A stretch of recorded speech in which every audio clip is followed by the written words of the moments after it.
My name is Brinley Kane.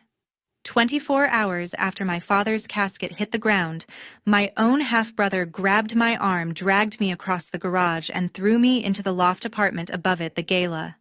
The steel door slammed. One lock, one click. Final. He shoved the deed to our $5 million lake house through the gap before it sealed. Sign it over, Brinley, or you never come out. His mother, my father's wife of the last 20-plus years, leaned in and whispered loud enough for me to hear through the metal. "Enjoy the rats, darling. They bite harder than family." The door went black. No windows, no air, no second chances. If you've ever wondered how fast the people who grew up in the same house as you can decide you're worth more dead than alive, the minute there's money involved. Don't move. What I found inside that garage loft made both of them scream louder than I ever did. Smash subscribe and the bell right now, because you're not ready for how this ends. The second the steel door slammed, I pounded it until my palms went numb. "Let me out, Nash." Silence. Then slow footsteps walking away. I slid down the door, still wearing the same black dress from the cemetery, and the whole thing played in my head like a bad movie I couldn't pause. Dad married Vanessa the year I turned 3. I remember the courthouse steps, me holding his hand while she signed the papers. 9 months later, Nash came home from the hospital red-faced and screaming. I gave him my stuffed alligator because Dad's first wife had just died, and I thought babies fixed everything. From that day on, he was my little brother. Period. I shared my room when he had nightmares. I let him have the last slice of pizza every single Friday. When he wrecked Dad's truck at 16, I told Dad it was me, so Nash wouldn't lose his license. When he flunked out of college, I paid the tuition so Dad wouldn't find out. When he started disappearing to casinos in Tunica and Shreveport, I wired him $30,000, $40,000, $60,000 over 8 years to keep loan sharks from breaking his knees. Every time he cried on the phone and swore it was the last time. I never asked for a thank you. That's what big sisters do. Right, yesterday was the funeral. Nash stood beside the casket, looking broken eyes, red-hugging everyone who walked past. Vanessa played the perfect grieving widow, black veil, trembling voice, clutching my arm like we were best friends. They kept saying, "We're all we have left now." The reception at the lake house lasted 4 hours.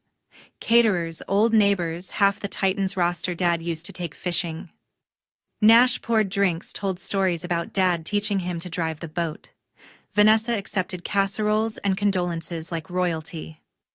The second the last taillights disappeared down the driveway, everything changed. Nash dropped his glass in the sink so hard it shattered.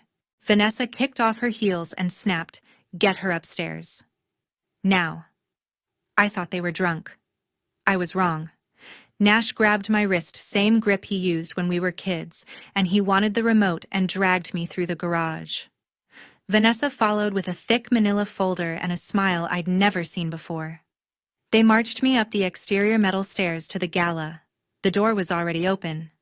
Nash shoved me inside so hard I stumbled and hit the floor. Vanessa stepped in behind me, calm as Sunday morning, and laid the folder on an old workbench. Deed to the lake house. Life insurance beneficiary forms. Blank power of attorney. Sign, she said. I laughed. Couldn't help it. You're insane. Nash closed the door until only a sliver of light remained. We're not asking. I stood up slowly. This isn't a negotiation. You can't make me transfer anything. Vanessa flipped through the pages like she'd rehearsed it. We've had 8 months to plan since the first heart scare. You really think we waited this long for nothing? Nash leaned against the doorframe. You always fixed my messes, Brinley. Fix this one, sign, and you walk out. Don't, and you stay until you change your mind. I looked at the kid I'd protected my entire life and felt nothing but ice. Get out. Vanessa shrugged. Suit yourself.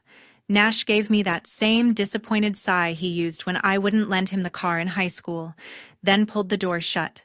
One click of the lock. 25 years of calling him my little brother, and it ended with a single piece of steel between us. Within an hour, the air inside turned suffocating. 85 degrees outside is normal for Nashville in July, but inside a sealed steel and concrete box with zero ventilation and 90% humidity, it was a different kind of hell. The metal walls absorbed the sun and threw it back hotter. My skin went from dry to drenched in minutes. Every breath felt like sucking steam through a wet towel. I ripped the black dress over my head and threw it across the loft. The thin tank underneath glued itself to me instantly. Sitting still wasn't an option. If I stopped moving, the panic would take over and I'd waste energy I couldn't afford to lose. I dropped to my knees and started crawling palms, sliding over the dusty floor, searching for anything that might help. Old sleeping bags, a couple of broken camp chairs, paint cans, a rolled-up tarp. Then my fingers hit hard plastic. 6 full cases of bottled water, shrink-wrapped and stacked exactly the way Dad always did before duck season. He was obsessed with staying hydrated on those freezing blinds at 3 in the morning. I used to tease him about it. I never thought his over-preparation would be the only thing keeping me alive right now. I tore the plastic with my nails, grabbed a bottle, and rolled the cold surface across my forehead and neck before twisting the cap. The water was warm and tasted like plastic, but it was the best thing I'd ever swallowed. I forced myself to stop at half. Next to the water were 2 big Rubbermaid tubs sealed tight. I popped the lids. One was packed with vacuum-sealed beef jerky and trail mix. The other held boxes of those disgusting chocolate peanut butter protein bars Dad swore gave him energy on 12-hour sits. Enough calories to last weeks if I rationed. He really had thought of everything. I dragged 1 case of water to the center of the floor and sat against it, legs trembling, sweat running into my eyes. The heat was doing something to my head. Thoughts slowed, anger turned syrupy. There was no escaping the memory I'd been dodging since the door closed. 2 months ago, Dad was in the cardiac ICU at Vanderbilt. Machines, beeping tubes in his arms, oxygen hissing through the nasal cannula. He looked fragile, but his eyes were clear when he told the nurse to wheel him to the family consultation room and close the door. No Vanessa. No Nash. Just us. He gripped my hand so hard the IV line shifted. "I rewrote the will last week," he rasped. "Everything goes to you, Brinley. The lake house, the company, stock, the 2 million life insurance policy. All of it. Vanessa keeps her Mercedes, her jewelry, and the clothes on her back. That's every dime she gets. Nash gets nothing. 0. I tried to pull away, laughing nervously. "Dad, stop. You're scaring me. They're still your wife and son. They are not my family." His voice cracked like a whip even through the oxygen mask. "She married me for the lifestyle. He's been bleeding me dry since he discovered cards. I've paid off $437,000 in markers so collectors wouldn't put him in the river. I'm finished covering for them. When I'm gone, they'll come at you with crocodile tears and guilt trips. Do not believe a single word. Promise me you'll protect what I built." I promised. Mostly to calm him down. I thought the medication and the fear of dying were talking. I figured when he got home, everything would smooth over like it always did. He died 6 days later. Now I was sprawled on a concrete floor in my own garage drinking water he'd bought years ago for hunting trips, and every syllable he'd forced out in that hospital room felt carved into my bones. I pressed my cheek to the cool floor and spread my arms, trying to leach heat into the concrete. My pulse pounded in my ears, sweat pooled under me, the air tasted metallic. Dad had prepared for hurricanes, blackouts, even the apocalypse, but never for the people sleeping under his roof deciding his daughter was disposable the second his heart stopped. I counted the remaining bottles by the faint strip of light under the door, 23 after the one I'd opened, and made myself breathe slower. The humidity kept rising. My skin wouldn't stop dripping. Time lost meaning. I just lay there waiting for morning or for whatever came next. Morning came with the sound of boots on the metal stairs. The clanging echoed like gunshots in the hollow space. I pushed myself up from the floor head, swimming mouth dry as paper. Light sliced through the gap as the steel door cracked open 6 inches and stopped. Nash's silhouette filled the gap. He didn't step inside. He tossed a single 8-ounce bottle of water. It rolled across the concrete and stopped against my knee. Then a chocolate peanut butter protein bar still in the wrapper landed beside it. "That's it for today," he said, voice flat. "Sign the papers, and tomorrow you get a real meal." I stared at the tiny bottle. 8 ounces. After 14 hours in this sauna, it felt like a joke. Vanessa's voice floated in from behind him, sweet and poisonous. "Come on, big sister. You always gave me the last bite when we were kids. Share one more time." She laughed the same fake laugh she used at dinner parties when Dad wasn't looking. Nash crouched, so his face filled the opening. His eyes were bloodshot. "We're not playing Brinley. You stay in here until you sign or until you can't hold a pen anymore. Your choice." I picked up the bottle, twisted the cap, and drank half in one pull. The water hit my stomach like ice. I wiped my mouth with the back of my hand and met his stare. No words. Just silence. Vanessa leaned over his shoulder. "Starve, then. Makes no difference to us." She nudged him. "Close it." The door started to swing shut. I finally spoke, voice cracked and raw. "You're going to kill me for a house." Nash paused, one hand on the handle. For half a second, something flickered across his face. Something that might have been the little brother I once knew. Then it was gone. "Dad's already dead," he said. "This is just paperwork." The door slammed. The lock clicked. The footsteps retreated. I sank back to the floor, the tiny bottle clutched in my fist. My heart was hammering 2 fast, irregular skipping beats. The room spun in slow circles. Black dots danced at the edges of my vision. I recognized the feeling from the one time I'd overheated at cheer practice in high school, except this time there was no coach, no ice towels, no ambulance waiting. I tore open the protein bar with my teeth and forced down 2 bites. It tasted like chalk and despair, but I needed the salt. My hands shook so badly the wrapper fluttered like a trapped moth. The dizziness got worse. I lay flat again, cheek to concrete, counting heartbeats, the way Dad taught me when I was 9 and scared of thunderstorms. 1 Mississippi, 2 Mississippi. But the numbers blurred. My tongue felt thick. The air pressed down like a wet blanket trying to smother me. For the first time since the door closed, real fear hit, not anger, not betrayal, pure animal terror. I could actually die in here. Not in a week, not in days. Today, tomorrow, soon. The thought was so big it crowded out everything else.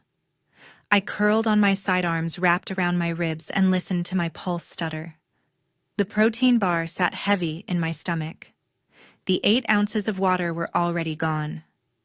I closed my eyes and saw Dad's face in the ICU again, heard his raspy warning. I had laughed then. I wasn't laughing now. The heat kept climbing, the walls kept sweating. My skin stopped producing sweat, a bad sign I remembered from some survival documentary. Dry, mouth-racing, heart tunnel vision. I was sliding into heat stroke, and there was no one coming. I pressed my forehead hard against the floor and whispered the only thing left to say. "Please." I was crawling on the floor, vision tunneling, when my hand hit cold metal. The impact sent a jolt up my arm. I collapsed forward, cheek smacking concrete, and for a moment, everything went black. When the gray cleared, my fingers were curled around the edge of a small steel box wedged under the frame of the old loft bed. Dad's hunting locker. I'd seen it 1,000 times and never opened it. I dragged it out with shaking arms. The latch was stiff from years of dust, but it popped. Inside, spare socks, a folding knife, a headlamp with dead batteries, and something heavy wrapped in oilcloth. An Iridium 9575 satellite phone. The same brick Dad carried on every offshore fishing trip and every duck lease where cell service didn't exist. He always bragged it worked anywhere on the planet. The screen was cracked, but when I pressed the power button, the green backlight flickered to life. 11% battery. No signal bars, just the satellite icon blinking searching. I almost cried. I crawled to the highest corner of the loft, pressed my back against the sloping metal roof where the signal might be strongest, and held the phone above my head like a desperate prayer. 1 bar appeared, then 2. Then the little satellite icon stopped blinking and turned solid. My hands shook so badly I could barely navigate. I scrolled to the only number I had memorized besides Dad's, Tegan Morrow. Tegan and I met freshman year at Vanderbilt.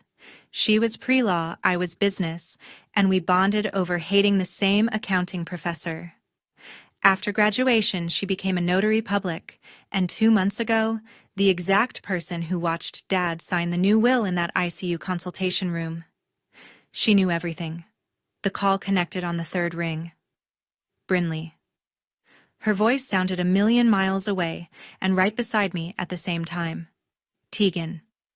My throat was sandpaper. Nash and Vanessa locked me in the GALA above the garage. They want me to sign over the lake house and the insurance. They're going to let me die in here. Call the FBI right now. A beat of dead silence, then Tegan's voice cracked. Oh my God. Are you hurt? Just do it. Please. Tell them kidnapping for ransom, interstate financial fraud, whatever makes it federal. Hurry. I'm on it. I'm calling 911 and then the Nashville field office. Stay on the line. Can't. Battery dying. Just go. I love you. Hold on. She screamed my address into the phone to someone else in the background, then the line went dead. The screen flashed 3% and shut off forever. I dropped the phone and slid down the wall until I was sitting. My heart was racing so hard it hurt. 11% had bought me maybe 45 seconds of talk time, but it was enough. Tegan was the one person on earth who knew the will was real, who had seen Dad sign it, who understood exactly how much money was at stake. She wouldn't hesitate. I curled into a ball on the floor, arms wrapped around my knees, and waited. The heat pressed harder now, like it knew time was running out. My lips were cracked. My tongue felt swollen. Every heartbeat echoed in my ears. Minutes crawled. I counted them by the pounding in my temples. 5, 10, 15. Then I thought, please let it be less than an hour. I closed my eyes and pictured Tegan bursting into the FBI lobby, waving the notarized will, screaming my name. I pictured agents grabbing vests and rifles. I pictured helicopters. I pictured Nash's face when the first siren reached the house. The waiting was worse than the heat. Hope is a brutal thing when you're not sure it will arrive in time. I pressed Dad's dead satellite phone to my chest like a talisman and whispered into the dark, "Hurry!" Less than 40 minutes later, helicopters tore the sky open. The entire roof shook with rotor wash. Sirens screamed from every direction, growing louder until the air itself vibrated. My heart slammed against my ribs. I tried to stand, but collapsed instantly. I crawled on bleeding knees toward the sliver of light under the door, tears cutting clean tracks through the grime on my face. A voice exploded over a bullhorn outside. FBI hands in the air. Come out of the residence now. The steel door didn't open. It was obliterated. A battering ram hit it once, and the whole thing flew inward on broken hinges. Sunlight poured in like liquid fire. I threw an arm over my eyes and screamed at the pain of it. Black tactical boots thundered up the metal stairs. Red laser dots danced across the walls. FBI clear, clear victim in sight. 2 agents dropped beside me. One knelt, pressed fingers to my carotid, pulse rapid but present. The other threw a silver mylar blanket over my shoulders and shouted, "We've got her, need medics up here now." Strong arms lifted me onto a stretcher. The world tilted crazily as they carried me down the stairs I had been dragged up 30 hours earlier. The scene outside was chaos organized. 3 black FBI Suburbans and 6 Davidson County Sheriff cruisers blocked the driveway lights, strobing red and blue. A sleek black helicopter circled low overhead, blades chopping the thick July air. Neighbors stood on lawns in bathrobes, phones raised. In the center of the driveway stood Nash and Vanessa in steel handcuffs. They had been caught inside Dad's study, literally holding the evidence. One agent held up a clear plastic bag, the original last will and testament, corners charred, yanked from the fireplace seconds before it became ash. Another agent waved a stack of forged transfer documents they had been practicing my signature on. A half-empty bottle of my own handwriting samples sat on the desk beside them. Nash saw me on the stretcher and lost it. He lunged forward, dragging the two agents holding him a full step. "You backstabbing bitch!" he roared. "You called the feds on your own blood. You just destroyed your family." His voice cracked. For one heartbeat, he looked exactly like the scared 4-year-old who used to run to me when thunderstorms hit. Then the rage slammed back down.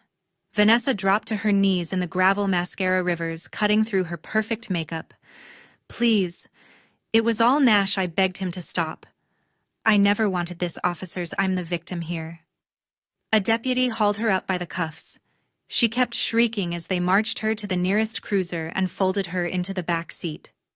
Special Agent Harper Lead, Agent Vest crisp hair in a severe bun, strode over to my stretcher. She placed a gentle hand on my arm. "Miss Kane, you're safe. Vanderbilt trauma is 2 minutes out by air. We have everything we need. Attempted destruction of evidence. Kidnapping, extortion across state lines because of the insurance policy. They're done." I managed a whisper. "Don't let them near me. Ever." "Copy that," she said, eyes hard. "They'll never breathe free air around you again." Paramedics lifted me into the waiting ambulance. The doors slammed. As we rolled down the driveway, I caught one final glimpse through the back window, Nash being forced headfirst into an SUV, still screaming silent curses at me. Vanessa, already hidden behind tinted glass, head bowed. The ambulance turned onto the county road. The FBI helicopter banked overhead, escorting us all the way to the helipad. Real sunlight poured through the windows, warm and clean and impossible. I closed my eyes and let the tears come, not from pain anymore, but from the single overwhelming fact that I had survived the people who once shared my last name. 2 days later, I opened my eyes in a cool, quiet hospital room with IVs in both arms. The first face I saw was Special Agent Harper sitting in the corner chair, tablet on her lap. She stood the moment I stirred. "Welcome back, Miss Kane. You're in Vanderbilt trauma. Dehydration and heat stroke, but you're stable." I nodded weakly. My throat still felt lined with sand. She pulled the chair closer. "We need your full statement while it's fresh. Whenever you're ready." I talked for 3 hours straight. Voice hoarse, tears coming and going. Every detail: the funeral reception, the sudden attack, the forged documents, the tiny bottle of water, the satellite phone. Harper recorded everything, asked sharp follow-up questions, never interrupted when I cried.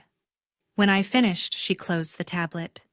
"Your friend Tegan delivered the notarized will within 20 minutes of your call. That, plus the attempted arson of the original document and the forged transfers, made this slam-dunk federal. Kidnapping with ransom demand, wire fraud, evidence, tampering. They're buried." A week later, Harper returned with Assistant U.S. Attorney Ramirez, a woman in a Navy suit who looked like she ate defense attorneys for breakfast. Ramirez laid 2 thick plea agreements on the tray table. "They lawyered up fast," she said. "Public defenders tried to fight, but the evidence is airtight. They're offering pleas to avoid trial and the possibility of 40-plus years each." She slid the first packet forward. "Nash Kane, 14 years, federal prison. No parole, supervised release. 3 years, full restitution." Second packet. "Vanessa Kane, 12 years, federal prison, no parole. 3 years, supervised release. Full restitution." Then, the civil settlement joint and several liability, $3,200,000 in compensatory and punitive damages for physical and emotional harm, payable to you over 20 years, secured against any future earnings or inheritance they might ever receive. I stared at the numbers. 14 and 12 years. They would be almost 60 and 70 when they walked out if they lived that long. Ramirez continued. They forfeit all claim to Roger Kane's estate. The will stands exactly as written. They also waive appeal of both the criminal and civil judgments. In exchange, we don't push for the maximum. Harper added quietly, they want to see you. One last time. We told them only if you agree. I laughed a dry, bitter sound. No. Never again. Ramirez nodded unsurprised. She turned to the last page of the civil agreement. Then just your signature here, and initial here. The criminal pleas are already executed. They were transported to separate federal facilities this morning. I took the pen. My hand didn't shake. I signed Brinley Kane in firm, clear strokes, the same signature they had tried to forge while I was dying 30 feet above their heads. Ramirez gathered the documents. It's done. They're gone. The house, the accounts, everything is legally yours alone. Harper stood. We'll have agents posted until you're discharged, then help you change locks and secure the property. I leaned back against the pillows. The IV dripped steadily. For the first time in weeks, the weight on my chest felt lighter. They left me alone with the quiet hum of machines and the knowledge that the two people who had once shared my dinner table would spend the next decade and more in concrete boxes paying me every month for what they did. Justice tasted cold and clean. 6 months later, I stood alone on the wide wooden dock of the lake house. The moving truck had left an hour ago. Every trace of Nash and Vanessa was gone.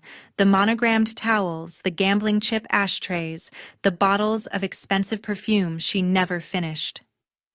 I watched the taillights disappear down the gravel drive, then turn the key on the new security gate behind them. It closed with a final metallic clang. I walked back through the house one last time. Every lock had been replaced with heavy-duty smart locks keyed only to my fingerprint. Every camera now fed to an app only I controlled. Every phone number, every email address, every social media account that had ever carried their names was deleted from my devices. I even changed my own last will with Tegan as witness if I died tomorrow. Everything went to charity. They would never touch another cent. The cleaners had come yesterday. The place smelled like lemon and fresh paint instead of their cigarettes and lies. Dad's old study was exactly as he left it. The same leather chair, the same duck decoys on the shelf, the same faint scent of pipe tobacco that no cleaner could ever erase. I carried a single glass of bourbon to the end of the dock and sat on the bench Dad built the summer I turned 16. The sun was setting over Old Hickory Lake, turning the water gold and blood red. A lone heron lifted off the far bank and flew straight across the reflection. I raised the glass to the empty air. I kept my promise, Dad. The wind carried the words away. I thought about the letters Nash had tried to send from FCI Memphis returned unopened. I thought about the collect calls from Vanessa at FMC Carswell blocked the first time every time. I thought about the monthly restitution checks that would arrive like clockwork for the next 20 years, each one a tiny reminder that some debts never go away. I had everything now, the house, the company, the money, the quiet. And I had nothing, no brother, no stepmother, no family dinners, no one to call on Christmas morning. I stared at the flat, perfect surface of the lake and spoke the only truth that still mattered. I once had a half-brother. He shared my blood for 25 years. I shared my life with him for longer. Then he locked me in a room to die for a piece of land. So no, I don't have a brother anymore. I don't have a family by blood. Real family is the one that stays when you have nothing left to give. And mine starts and ends with me. I poured the rest of the bourbon into the water, watched the amber swirl and vanish, and walked back up the dock without looking behind me. The house lights came on automatically as I approached, warm and welcoming, and mine alone. I stepped inside, closed the door, and for the first time in 6 months I didn't lock it. There was no one left to keep out.